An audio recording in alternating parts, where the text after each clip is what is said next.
Yes, welcome back to the Bumper Breakfast Show. Just on this segment of the show for the next 30 minutes, we're going to be looking at some hard conversations. So many people sent some messages in, and I'd like to just take a look at some of them this morning and have myself and Dr. Precious just take a look at it and see how we can, prefer solutions to it. This particular woman, Dr. Precious, the first one, she's been married for 2 years. Okay. And her husband has only touched her twice. Once every year. The first time was about 2 weeks after the wedding. Oh. And the second was about months later, when she practically was the one that instigated the move. The move.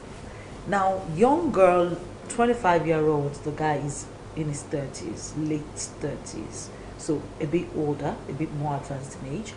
And after experiencing this for a while, she went to a cleric's wife. She's a Muslim. She went to a cleric's wife to tell them or to explain to the woman if it is normal, And the woman said, that's not normal. My own husband doesn't do that. And, an elderly woman who happens to also be a marriage counselor, and decided, okay, let her invite the man in question.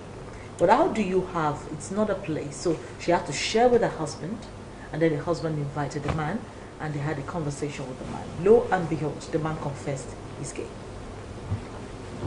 Wow. Nigeria, yes. The man confessed he's gay. This is hard conversations, and it's really hard, and it's really tough. The question she now sent is, now the husband will give her a feedback. The husband has tried to counsel the man, told him a few things he can do. Okay. Told him to go for therapy. That's not normal. But the man said he's gay. That he had always had a gay partner. It was because too much eyes were on him that he wasn't married, that he succumbed to the pressure of his parents to get married to this beautiful young girl. And he doesn't even want kids. Oh my goodness. So should this woman go back to the girl and say, your husband is gay? That's a tough one there. Yeah. That's why it's called hard conversations. If you ask me, now who I go ask? But sincerely speaking, the first thing that cuts across my mind is I feel so sorry for the lady, because you see, courtship time, for so many people, they think it's time for intercourse and time for demanding for chicken, meat pie, shoppings here and there, take me out, do this for me. They're not aware that this is the actual time to study the person you want to end up with. There are handwritings on the wall. There are things to look out for.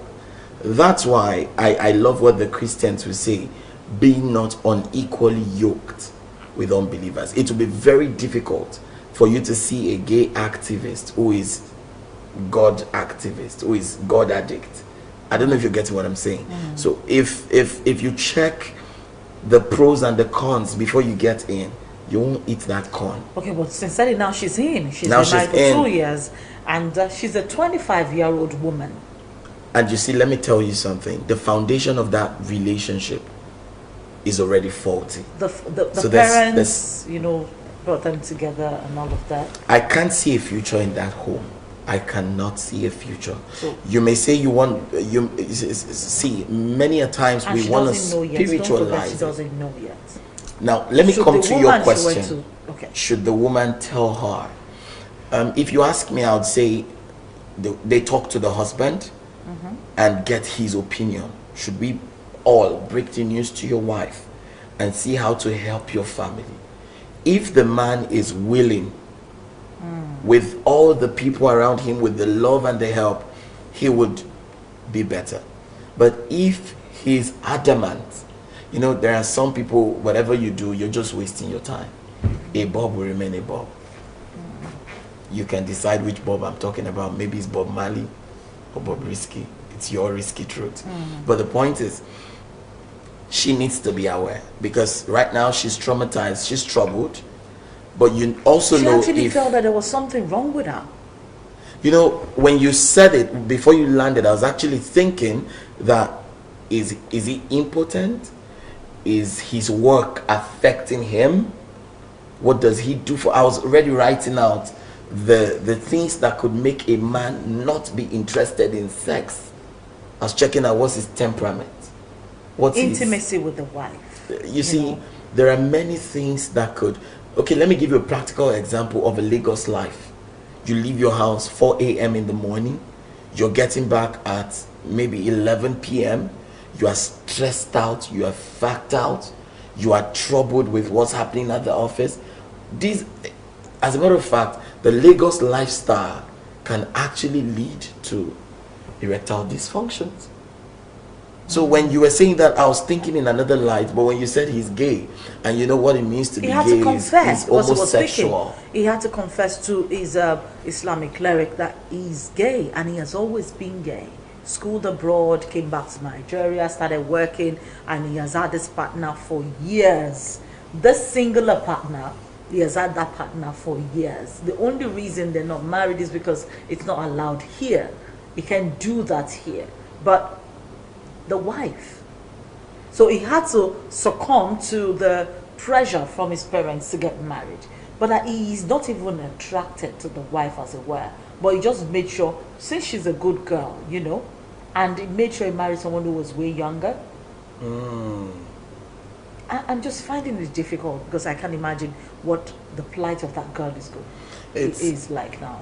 It's gonna be really tough. So you're saying that they should have a conversation that involves these two people? Yeah, I'm saying they have a conversation that involves both of them, because you see, I was trying to get out a tweet by Yule Doce recently on this gay lesbianism and same I think sex I saw something like and that. the rest. Now he said something from Daily Manor. Yeah, he talked about it. Very good, God bless you. And he was so clear. And someone came up and said to him, I still love you, but you're wrong.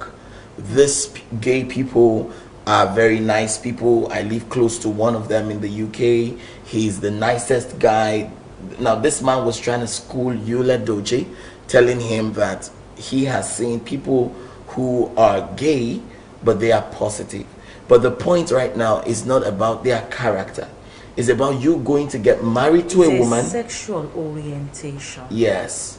That is wrong. It doesn't have anything to do with their mindset. It doesn't. Their character. It doesn't. A sexual orientation. So and let me be, they could be best friends. And let me be clear with you.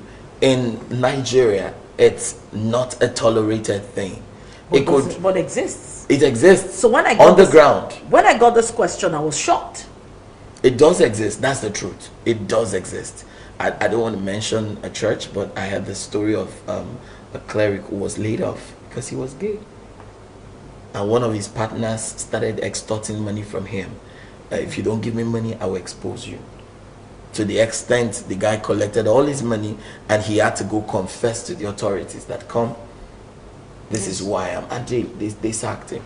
So what am I trying to say? If you go to Canada, it's legal. If you go to some part of the Western world, it's legal. But here in Nigeria, it's not. It's shocking when you hear it from here. But what drives me is, how then do you pick someone's daughter and marry her, and you know you're gonna punish her? It's disheartening.